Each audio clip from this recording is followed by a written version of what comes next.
Welcome back to G-Bear's Off-Grid Ways. Excuse me, I just got that sneeze right as I was about to enter my monologue there. So anyway, today is going to be about solar and panels and witches and goblins and solar controllers. All right, this is a PWM, which stands for Pulse Width Modulation.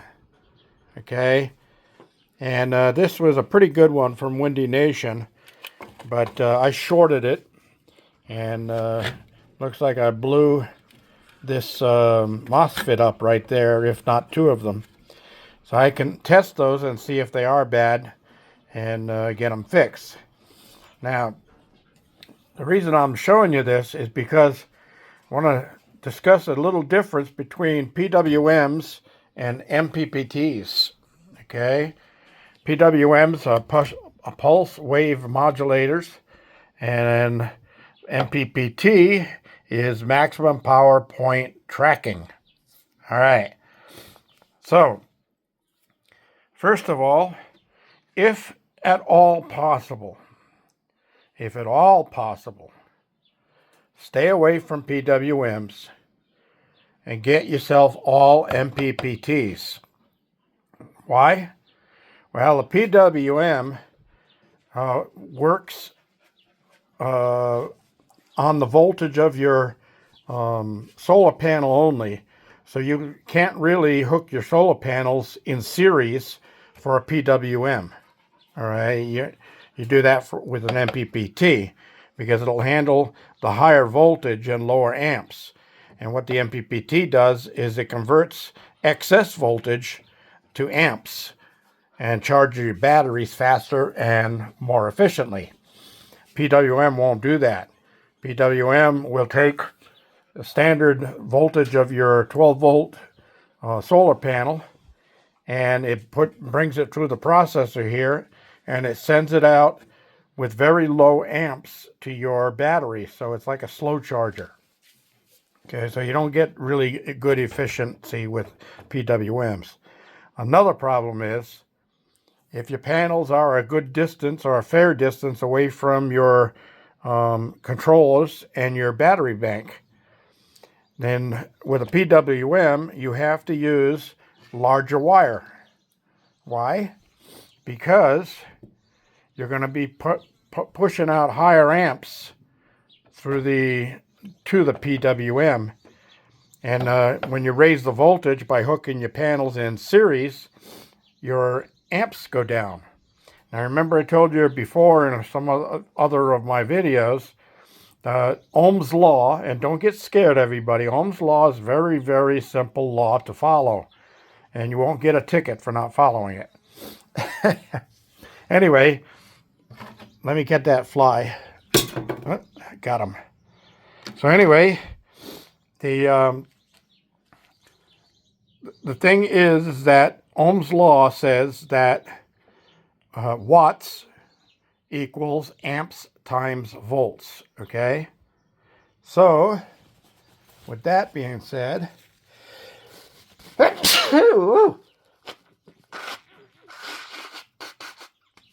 sorry, my allergies are kicking up here.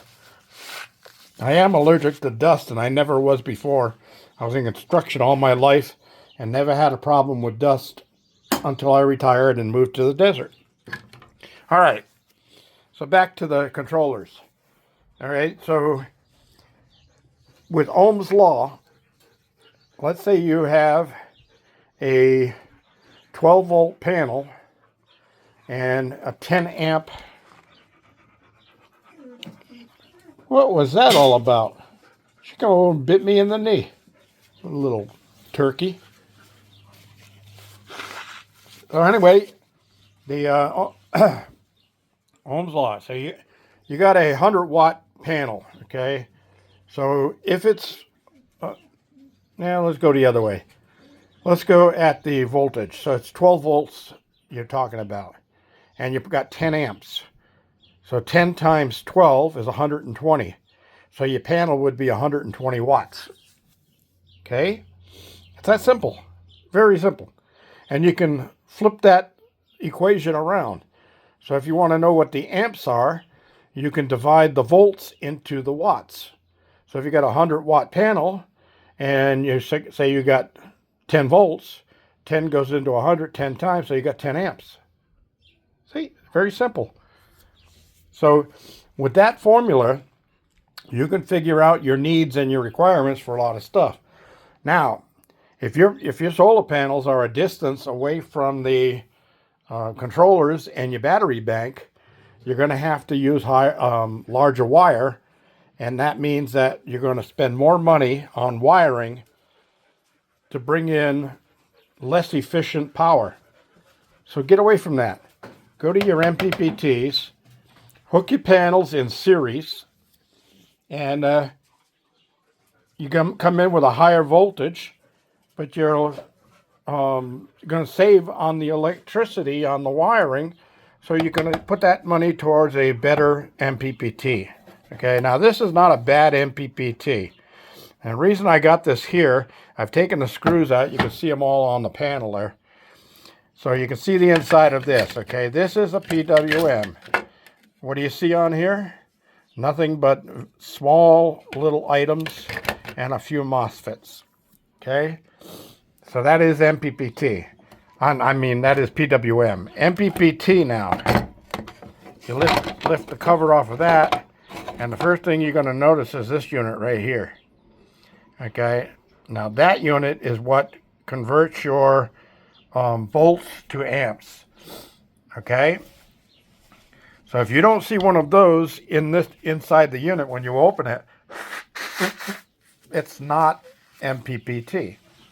It's a PWM. And China loves to mismark these things.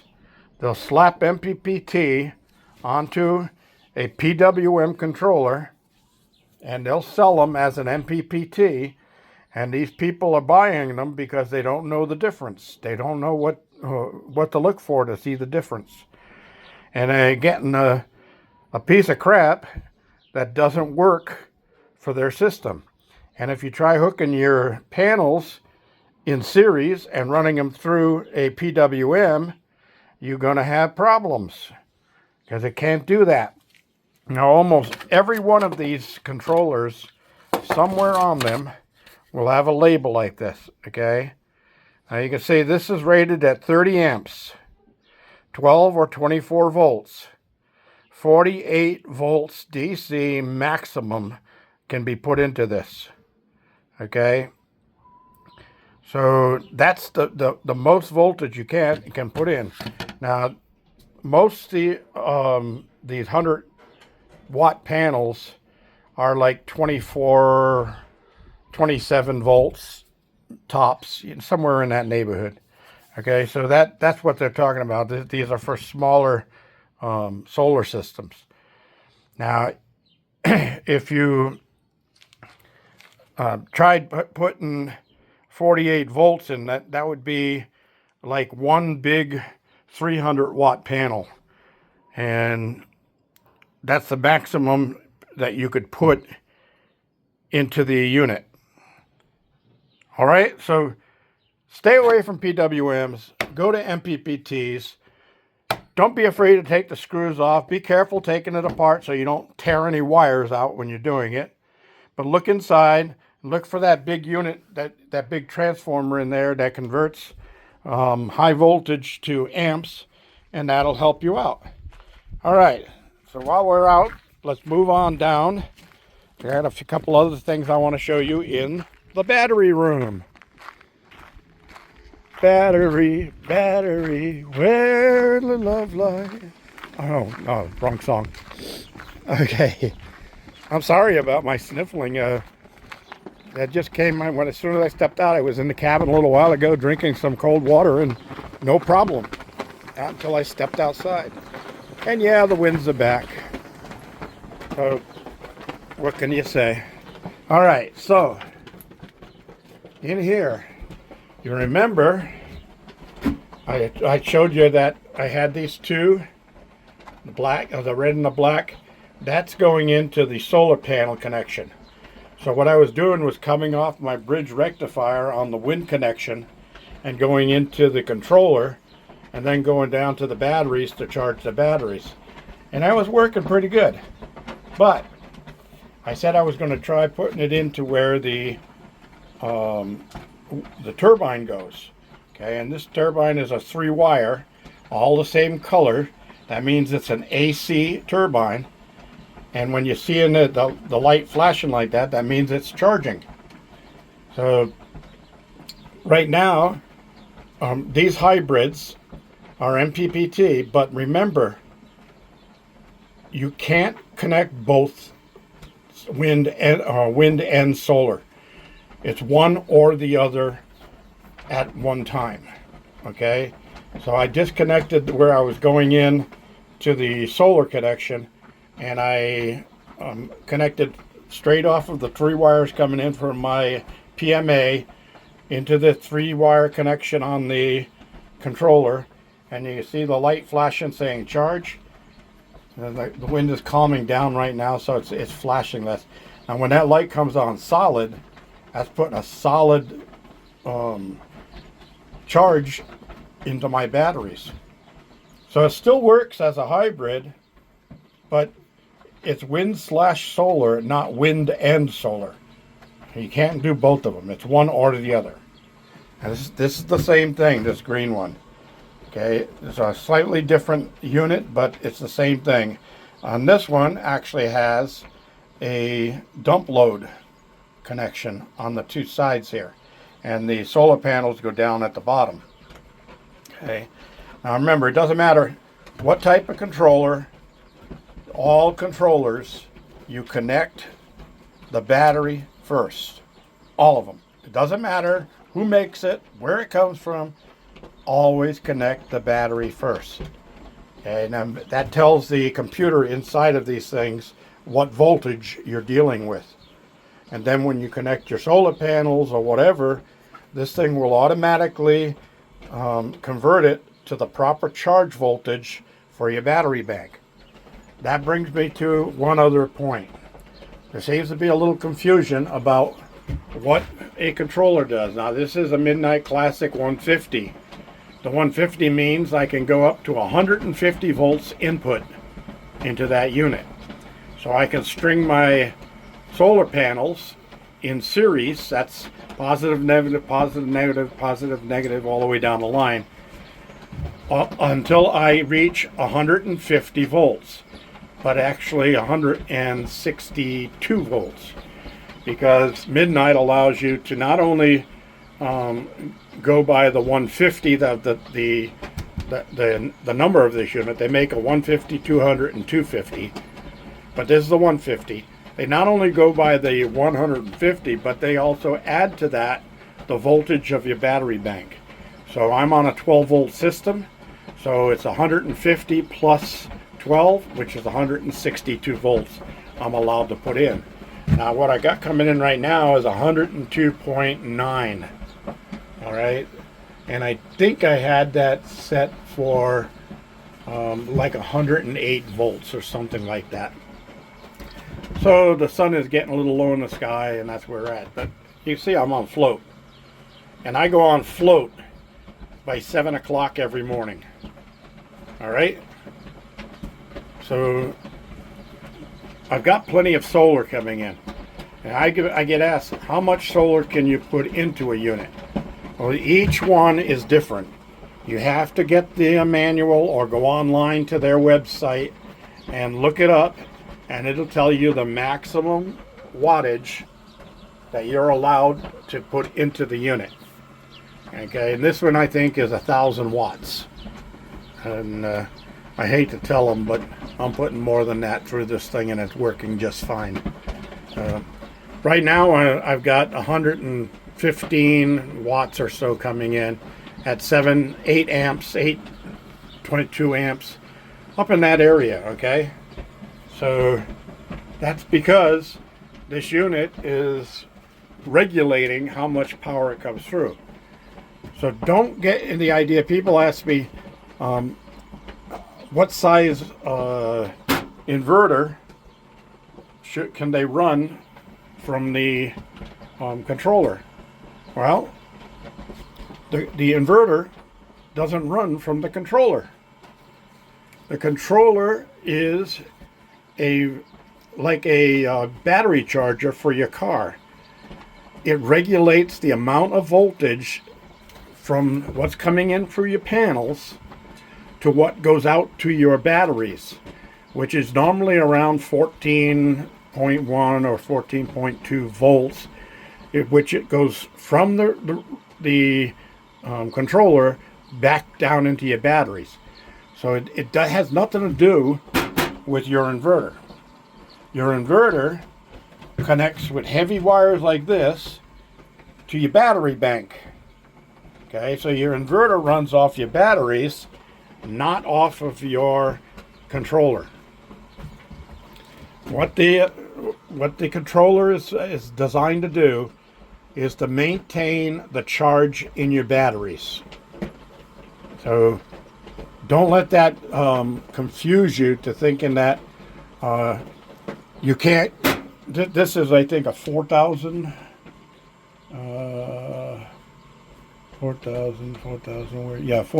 watt max. Okay, so this is a 4,000 watt inverter. And these Ames inverters, the LF series, Pure Sine, they are really good inverters. But there's better stuff out there nowadays. This was really a good one in its time, but it's time for me to upgrade. When I get my inheritance, I'm going up to a 48 volt system, and I'm going to be using a SunPower Gold 10 or 12,000 watt all-in-one. So everything is all-in-one. The controller, the Midnight controller, will become my charge controller for my new 48 volt wind turbine, my PMA. So I won't be going like I'm going here out and going straight to the batteries. I'll be coming in and going directly through the Midnight controller, and I can set the settings on that to get the best MPPT or maximum power point tracking off of my wind turbine. So it's going to keep my batteries up to power even in lower winds than what I'm getting now. The system I've got set up right now is very inefficient to come in and go through a bridge rectifier and go to the batteries and then use a dump load controller to monitor the batteries, so when they get over a certain point, it turns on and runs power into a heating element to burn off some of the power that's on the batteries. That's very inefficient. If I come in and go through my Midnight Classic, it will maintain a proper run. It'll float or rest as needed, even if the winds are blowing like 60, 70, 80 miles an hour. This unit will shut off power going to the batteries so it doesn't blow the battery banks up. All right, and that unit will work with lead acid, sealed or not non-sealed, flooded, like they call them, like these, or LiFePO 4. They'll work with all the batteries, so don't worry about it. That's a really good one. Now, I've heard people complain, well, they're so expensive. Yeah, they are. But you get one of these, and it's going to do everything that you want it to do without a problem. Those up there are PWMs that come with the Harbor Freight 100 watt solar panel kits. And that's what's tied into them, is Harbor Freight solar panels. All right, each one has 100 watts of solar coming in. And those panels, because those are PWMs, those panels cannot be hooked up in series. So they're hooked up in parallel, and I'm getting the maximum 27 volts or something like that can come in and go to the PWM, and then that controls that down, but it's giving me very low amperage charge to my batteries. So those are like trickle charges. This is like a slam charge, you know, that gets you cranking power to start the engine. All right. So the Renogy Rover is a fairly decent unit. It's a little cheaper than that one. It's a 40 amp unit. I haven't had any problems with it. I'm using it because it was given to me free, and I have more solar panels than I need to go into the midnight. So that's the nice thing about the SunPower Gold all-in-ones. On their split phases, they have two sections to connect solar panels to. So you can split your solar panels down in the middle in half and put half on one side and half on the other side. You get a good balance that way. And if you're using LiFePro4 batteries at 48 volts, you can use a lot less batteries. All of these things are all going to go away. They're no longer going to be used. You know, all these batteries are all over the place here. Those are all going to be gone. And I'm going to have one little rack of 48 volt batteries right here. I'm going to start with 4 and see how well that works. And I might up that to 8 because of the guest cabin that's coming in. The guest cabin's not going to be running all the time like my cabin is, so I may not need that many. I may be able to just go to 6 of the 48 volt rack batteries. But that's it, everybody. If you have any questions or comments, leave them down below. If you need to know more, if you need me to clarify a little bit more about anything I've gone over here, let me know. I'll be glad to do that. And one last thing. Now, forget it. I'm not going to confuse you and get deeper into the system. Let's go on from there. Now, you see the little fan here. The fan is because these generate a lot of heat.